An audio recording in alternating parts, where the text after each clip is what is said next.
back in 2014, somebody's like, I was telling them about my life and my past, whatnot. And somebody said, you should write a book, because I was talking about, domestic violence, my father and the stepfather, not having a male role model in my life, whatever the things that my stepfather did to put him in prison for 9 years of his life, having my friends killing, drive-by shooting, my mom, my brothers, my best friend being killed himself, and then my relationships and my career and all that stuff. They said, that's interesting. You should put it in the book. I'm like, but I'm not a celebrity. Even though I was at ESPN at the time, like, nobody's going to read this book. I don't want to put this out. I'm just going to be, why am I doing it? And then, so I started writing a little bit and wrote about 4 pages. And I stopped. I'm like, I'm not inspired by it. Just doesn't mean anything to me. But in 2017, there was something that took over where something told me I have to write this book. Because even though on the outside I put out this facade that I was happy, that professionally everything was going well for me, personally I was living the best life in the world, on the inside I was crying and I didn't realize it. So something said, you need to write, tell your story. So when I started writing and telling my story, it felt like a release. It felt like I was regurgitating. It felt like all this pain, suffering, sadness, madness, depression, all this cancer that was inside of my body eating away at me started coming out because I had suppressed it for so long that I didn't even know it was down there. So when I started unleashing it, it came out. And that's why I say it saved my life. Because if without it, I really feel like I would have had a heart attack, stroke, or some worse aneurysm or whatnot. So I need to let that go. So that's the reason why I put the book out, because I felt like it was my therapy and it saved my life. And so if somebody can read my pain to help them with their lives, then that's my purpose. It is very important for us to tap into our mental health as a culture because we haven't done it in the past.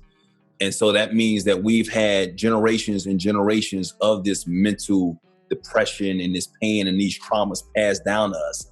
And we've taken it and we've accepted it as a norm when it really isn't. And we're not able to thrive because we have been told to just, if we're a man, to man up because you feel like that's just the way it's supposed to be.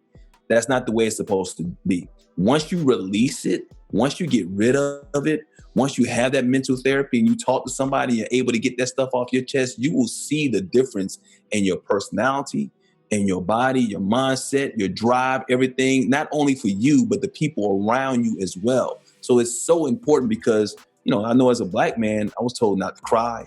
I was told that if you go ask for help, that you're being weak, that you're being emotional, you're doing all that type of stuff. That is so wrong. We have got to flip the narrative and we got to flip the script and change the mindset that we have in our culture and in our environments, especially when it comes to minority men, because we go through so much with the situations that's going on in this country right now, not just with COVID, but obviously the racial situations that's going on as well. That is trauma that we've dealt with before in the past that we don't necessarily have to deal with. And since we are dealing with it, we need to be able to release it in some form or fashion. My first release was the therapy of the book, being able to get it off my chest, not even knowing it was down there. But the maintenance came when I found a doctor that was right for me, that I felt comfortable enough to talk to. That became my mental therapy, and my maintenance continues for the rest of my life. So I implore everybody to do that. Get some help, talk to somebody, because it will make your life better, and the people around you, it'll make their lives better too, because you're a better person. I think it's the importance of people, once again, going out and getting that help. A lot of people don't feel like they need that help. A lot of people don't feel like, their life is because on the outside looking in, it look great, and you can convince yourself that it's great. But just talk to somebody, and just, I guarantee you'll get something that you didn't realize was inside your body outside, and it'll make your life a better place, and it'll make you a better person as well. So the open mic sessions on YouTube, man, it's just something that kind of derived from the book itself, but we're doing video streamings, talking about some of the things that I've gone through in my past, my life.